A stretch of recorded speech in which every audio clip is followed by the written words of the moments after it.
All right, everyone, welcome into a somber edition of the Wolverine.com podcast, our post-game edition. We are live about 15, 20 minutes after the Orange Bowl went final. It did not go Michigan's way, although if you're watching this, you know that already. Georgia wins 34-11. If you want to take a positive out of it right off the bat, Michigan won the second half, outscored them 8-7, but it was just a trying to choose a PG word to describe it here. Just a drubbing from the start. Georgia had 518 yards of total offense. Stetson Bennett talked about going into this game how we thought Michigan had the quarterback advantage. Stetson Bennett, 310 yards, 3 touchdowns. Georgia runs for almost 190 yards, or they run for 190 yards. Michigan only had 325 yards of total offense, ran the ball for 88 yards. It is, I think we talked about it when we did our pregame show, as I'm talking to former Michigan football defensive lineman Ryan Van Bergen, who so graciously joins us after these games. Michigan wasn't good enough to compete in a game like this if it didn't play its best game. And not only did it not play its best game, they played their worst game of the season. They got punched in the mouth, and it just never seemed like they got off the mat after that. It was so non-characteristic of this team in this game to, blink and be down 14-0. And I feel like, to be honest, we responded decently. There was 14 points on the board before you could even think about it. Brilliant play calling all game by, I can't remember his name, but the offensive coordinator by Georgia. I Nothing against Mike McDonald, but he got beat today in a game of X and O's. And I think he'll recognize that, get better from it. And we're going to have an elite defense, and we have a great defensive coordinator in Mike McDonald. But the script went so well for them in the first 2 series. And then from there, the defense cranked the pressure up.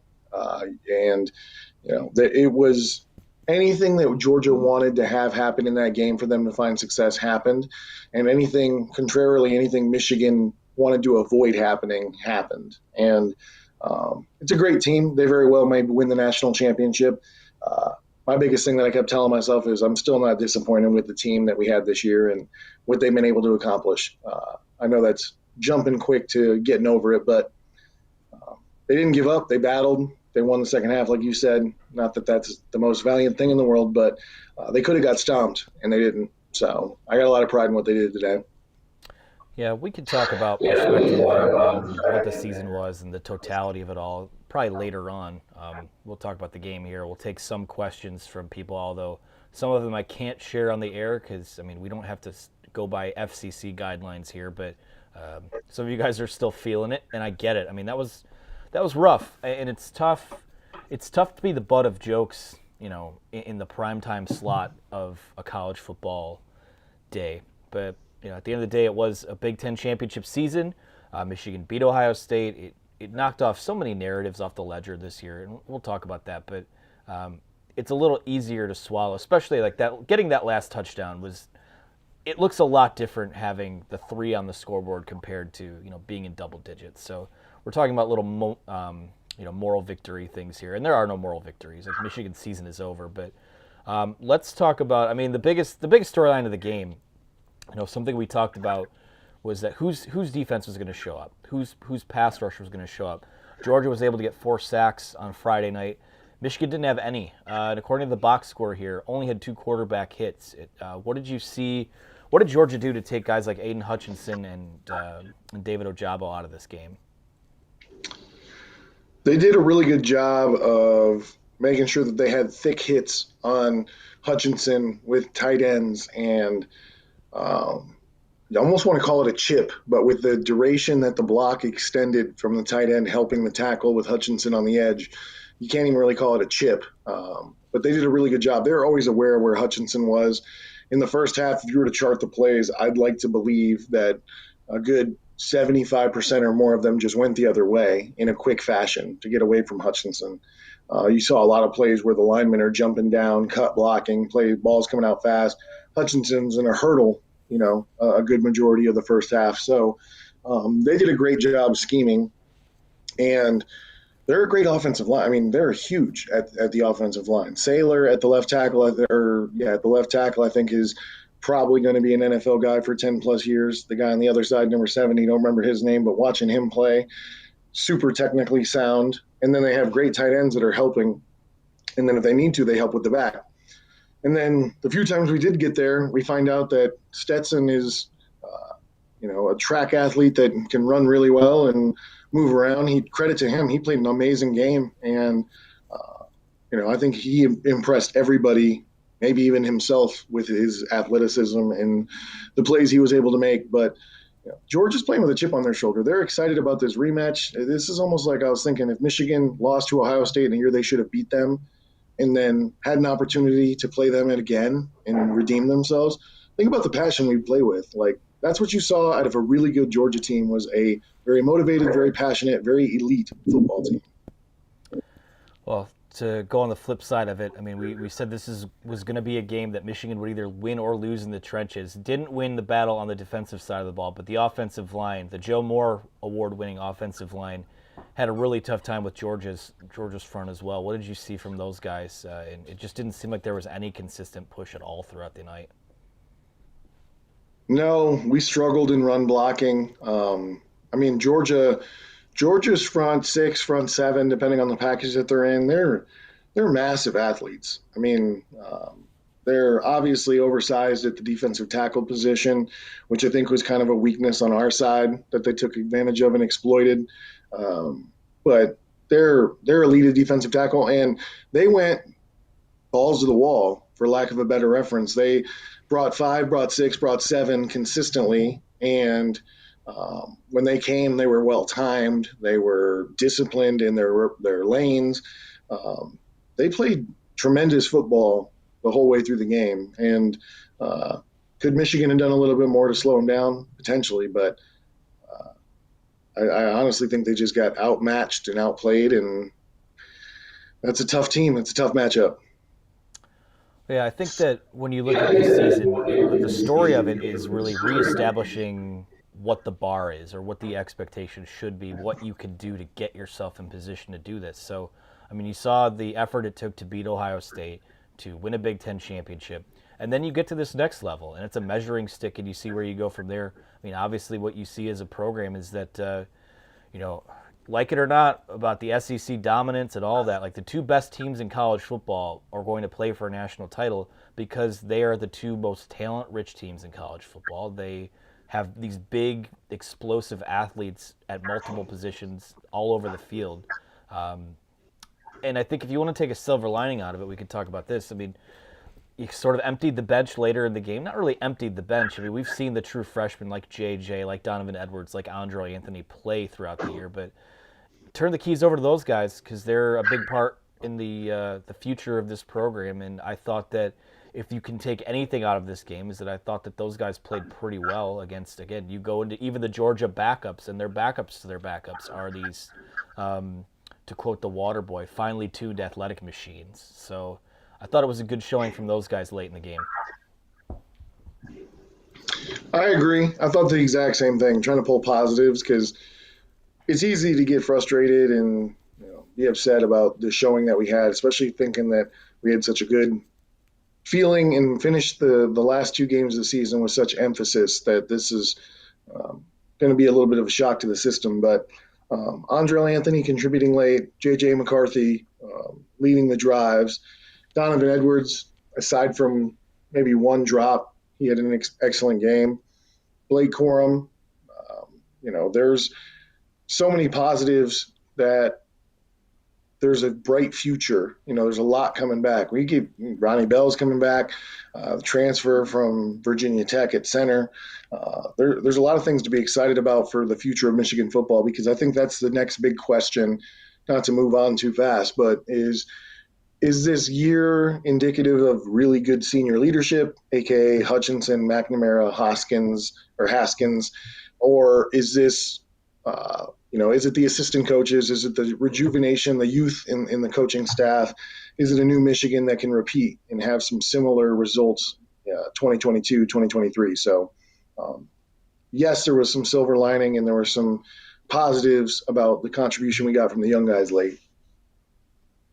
Well, when we look at the tone that was set early on, We talked about how a big key in this game was going to be how Michigan was able to take care of Brock Bowers, and they didn't. He was Georgia's leading receiver in terms of receptions, 6 catches for 68 yards, had the touchdown catch on the opening drive, 7 targets on the game. What went wrong there? Just, I mean, a couple times in coverage, you had a guy. I think Jalen Harrell was popped for a big one. I think maybe it was Junior Colson that was popped for one at one point. It seemed like they were able to get a matchup they wanted with him, and Michigan didn't have much of an answer for it. I think that's a result of losing on first down a lot. That was a big struggle in this game, is that on first down, they were able to pound the ball for 5, 6, 7 yards really consistently. A lot of their third downs, their average like third and to go was 1.5, 2 yards in the third quarter at some point. So they were winning on first down, and a lot of that's due to not to single out positions, but we've talked before that defensive tackles are an area where we struggled.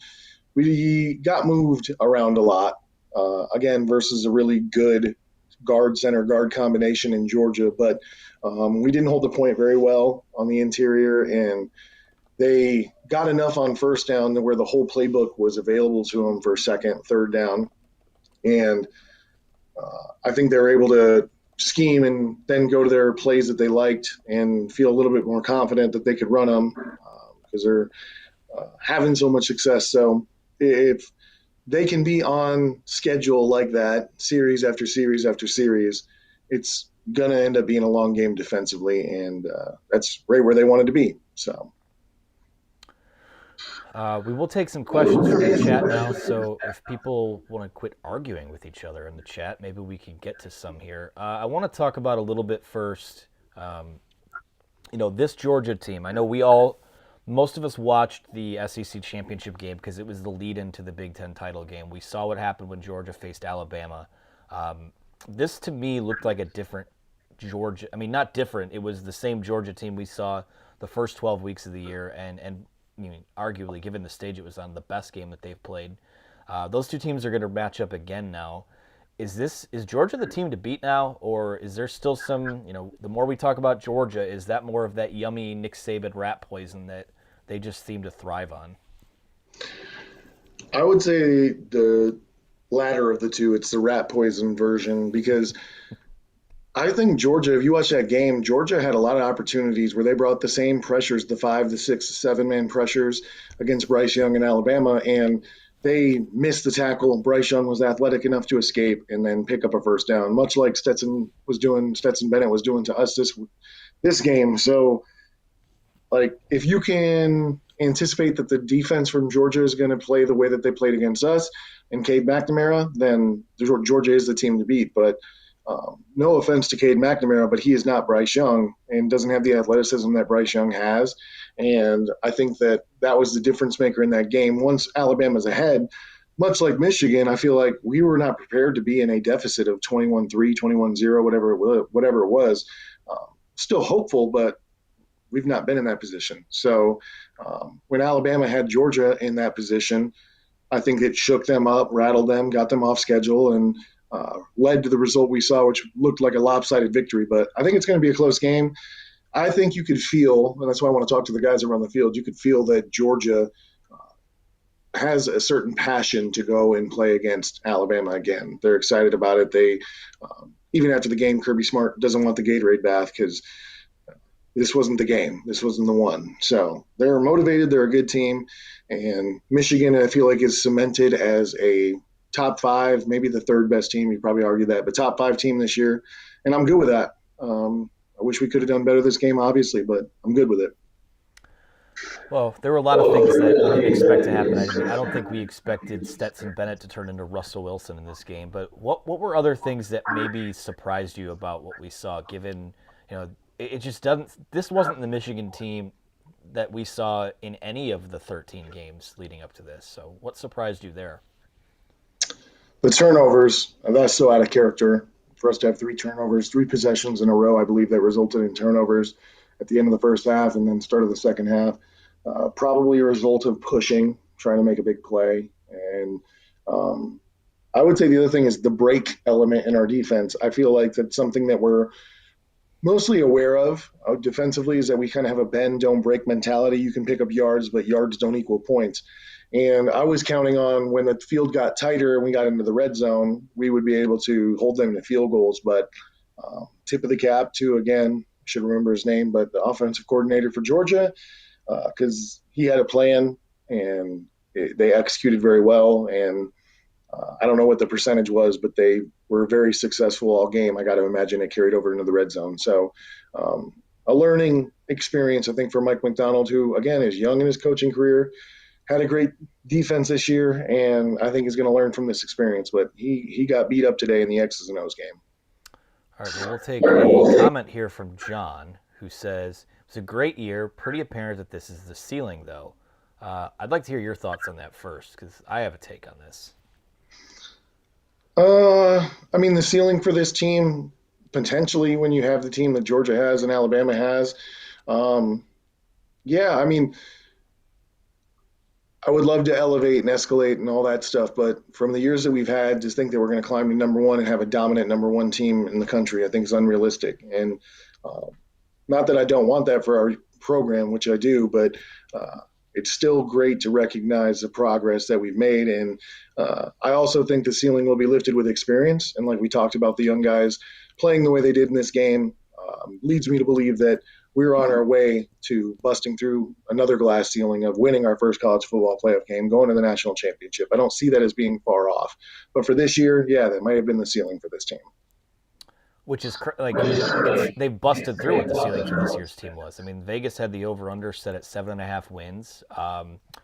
Given that the conversation around this program over the last couple of years is, well, clearly you can't break through. This is probably just a team that's going to win 9, 10, maybe 11 games in an aberration year, but they'll just never beat Ohio State. They'll never get to Indy. If this was the ceiling, if winning the Big Ten championship and getting to the playoff is the ceiling, that's a pretty good ceiling to set. And not that tonight hurts any less if you're a Michigan fan, but if this is the ceiling and you keep realizing that ceiling, you set yourself up for those recruiting classes to keep coming in. And then who knows, maybe you get the athletes to where, it takes time. I mean, I think this is something else I wanted to talk about, was just the perspective of what this season has been from just the totality of it, is that this was a 2-4 team last year, and people were calling for the coach to be fired. And Harbaugh made a lot of changes to this team, but they were still younger guys that we didn't know anything about. They did lose a decent amount of talent.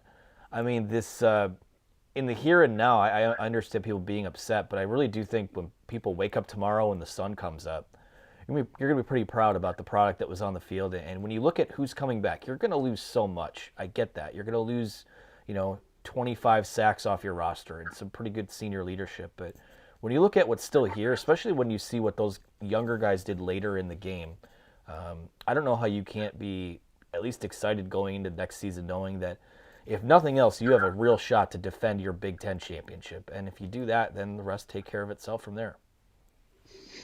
Yeah, I agree. And something else I think is really important is these guys that are freshmen, the future of the program, have had this exposure to what it takes to get to this level, because I feel like that's so important in the locker room and in the off season, is understanding how much extra has to be done and how you have to be at 100% all the time in your preparation starting in January. And these guys, I feel like, have exposure to that. They've been exposed to a win against Ohio State. They've been exposed to the Big Ten championship. They'll have the taste of what a ring's like, and it's only going to motivate them, I feel like, to achieve this again and then beyond. And that's how it's lucky that we have the leadership that we do now, because I feel like it's so hard to generate if you haven't been to that summit before. But these guys have, and they're obviously going to be disappointed with the result of what this game was. So hard to say now, but I would predict that they're going to find a way to get to this, at least this level again, if not beyond, in the next 2-3 years. Yeah, we'll see. Recruiting, like I said, our recruiting guys will take care of that, but they finished 2022 strong. They're on to a good start in the 2023 class. I want to, again, I have to scroll through a bunch of people fighting for some reason, but I get it. It's a tough loss. This is from J Junior Pilot, who says, "Was JJ playing the whole fourth quarter? The passing of the torch from Cade to JJ." Thoughts on that? Good question. Are we even ready to have that conversation yet? That's a great question because I thought the same thing. From what I saw, it was. I mean, at that point, it's justifiable to say that we'll do anything that generates some offense. I mean, Donovan Edwards. If JJ wouldn't have moved the ball like he did, maybe he's the next one up to run Wildcat or something. I mean, we were getting to a point of desperation. But there's definitely a quarterback battle in the future if both guys are still around. And potentially, I mean, there's going to be a battle. JJ McCarthy, if he can find a way to bring the poise and if he can be a little smarter, I love his toughness, but the kid is going to end up hurt if he continues to run the way that he runs the football. But his athletic element is Bryce Young-ish, is hate to say it because it doesn't seem right, but Stetson Bennett-ish. The escapability that those guys have just make offenses that much more dynamic. And as much as I like McNamara and what he does not have that one element. It's not in his tool bag. So it's going to be a battle, and you've got to respect the decision either way it goes, right? Because if McCarthy ends up the starter next year, you got to believe that Harbaugh sees that he's the best chance we have to win. If McNamara starts next year, he's won a Big Ten championship, been there, done that. So either way it goes, you have to respect the decision, but it is going to be the most interesting topic, I think, for the next 9 months is who are we going to see starting next year for the Wolverines, because there's going to be a battle. Yeah, whoever emerges from that will have earned it and then some. I mean, I think, the old saying is the rising tide lifts all boats. Whoever comes out of that, whether it's player A, player B, take the name, take the recruiting rankings out of it, whoever it is, you'd have to feel pretty good about where this thing stands here. I love this because I wanted to steer it in this direction a little bit anyways. This is from Cordell, who says, "This game proves that there are levels to this. For Michigan to compete on this stage, they have to recruit like an SEC school, period. It's literally that simple." I think in college football, I mean, we're going to see it's going to be on display in this national title game. It is so much about the haves and the have-nots now. They say the old saying is it's more about the Jimmies and the Joes than the X's and the O's. And if you have both of them, you're really cooking there. If Michigan can keep recruiting the way it has the last year or so in the trenches, I think that they might be okay there. But it's about those skill positions too. There's in a game like this, it's obvious there's still a lot of work to do. But winning football games will take care of that. It just takes time. I think so, and I think we're starting to recognize the gap in recruiting. I think that's something that was maybe discussed in dark alleyways and things of this nature a couple of years ago. But I feel like it's starting to get this. I mean, this was an obvious example of veteran talent being better than veteran talent, and that's the end all be all, because you can say you're going to recruit 4 stars and 3 stars that have, the magic sauce that you particularly like at whatever your college or university is. But at the end of their time at your university, people are going to evaluate based on development. And Georgia brings in great talent, develops them tremendously, makes them compete against each other. And, they give a lot of guys time to play. Michigan, I feel like, recruits decent talent. And one of the question marks I've had is, do we develop them? And I feel like group-wise, you had the max you could get out of an Aiden Hutchinson. He might have got the max that he could have got at a community college with the attitude that he has, potentially. But, I think you got the most that you could out of a McNamara. You're getting the most you can out of a Hassan Haskins. So we're developing. We're starting to make up the gap in recruiting. I feel like that's a process. It's not going to happen overnight. But from the last 6 months, I feel like we're trending the right way in both the program and recruiting for the future of the program. Another take from Freeman, who says, "The playoff committee put Michigan in the playoffs to compete, period. If they won, you're happy. If they lose, don't make excuses." I don't think anyone here has made excuses. I think, the playoff committee put Michigan in because they earned it. They went 11-1 in the regular season. They beat Ohio State. They won a Big Ten championship. Like, they deserve to be there. And call a spade a spade. Like, they got their ass beat tonight. There's no ifs, ands, or buts about it. They got punched in the mouth by a superior football team, the team that was the best team in the country for most of the year. And I think there's a difference between making excuses and saying to not hang your head over it, I guess. Yeah, I would agree. Yeah, I'm not making any excuses. We lost a game, got handled in a game for 4 quarters, and if anything, I feel like we're accepting it and trying to take lessons from it because that's all you can do. And yeah, we're in the playoffs, but we were also the 2 seed. It's not like we snuck in as a 4. So we did deserve to be there. And I do think it's pretty clear and obvious that Georgia and Alabama are 1-2. We'll see what order they should go in, but 1-2 in the country. And Michigan has a strong case that they're the 3rd. I think Cincinnati has a strong case that they're the 3rd. There may be another team that has a case for 3rd, but Tier 1 programs this year, Alabama and Georgia. Tier 2, Michigan leads the pack. And not saying we're satisfied with Tier 2, but accept where we're at and strive for better. But we haven't been at Tier 2, and I'm still thankful, grateful, and appreciative for what we had as a season. Yeah, we've reached the point of the night where there are Ohio State fans entering the chat, so probably we'll close this out soon. Enjoy your Rose Bowl tomorrow that apparently you don't care about, but you're here for. I don't know. I'm not even going to talk crap. Michigan lost. It is what it is. Great season. We'll go from there. Something we can get out of here on, because I think we've pretty much tapped out of questions for the night, given the direction the comment section is going. Heading into the offseason now, we talked about it before, where we feel like Michigan has a lot of pieces where you're going to lose a lot, but there are a lot of guys on the field tonight that, their growth, their clock for 2022 started now too, as soon as that game starts going sideways. So points of emphasis in that program heading into the offseason. Let's just say you're one of the leaders on the team that's coming back, what's the rallying cry? How are you internalizing this and heading into next year? Well, I think that, as I say, Georgia and Alabama is Tier 1, and we're the start of Tier 2.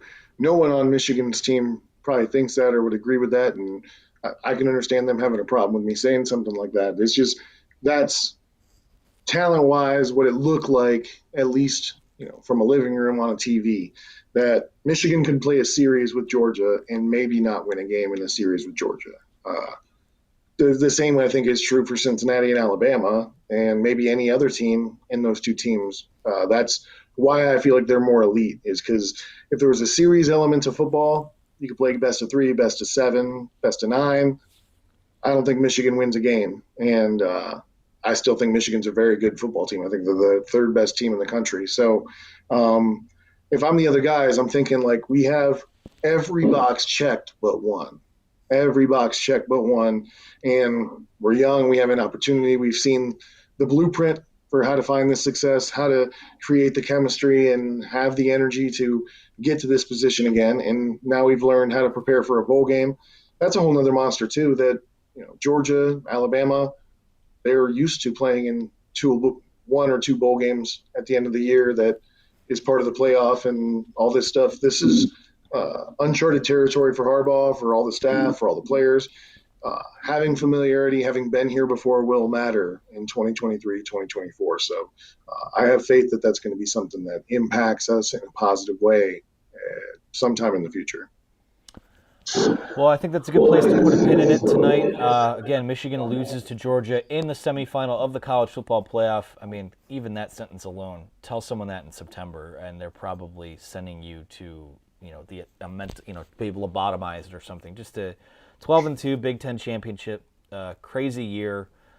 It's been a pleasure to jump on here and do these with you after the game, Ryan. I mean, I think we'll probably do some sort of season wrap-up at some point. This one will sting a little bit, but eventually you have to turn the page and go from there. But to thank you all you guys for listening, for tuning in late on a holiday. It's New Year's Eve. As we record this, we're about 10 minutes away from jumping into 2022. So it's been an incredible 2021. Thank you guys so much for listening. If you're still here watching, please hit the subscribe button, hit the like on the video, hit the bell on there to be updated for when we post new videos. Podcast-wise, you guys know where to find us. We're on Apple, Google, Spotify. Leave us a 5-star review and some good feedback. We appreciate you guys. Thank you so much for listening to our podcast during football season here at thewolverine.com, and we will talk to you soon.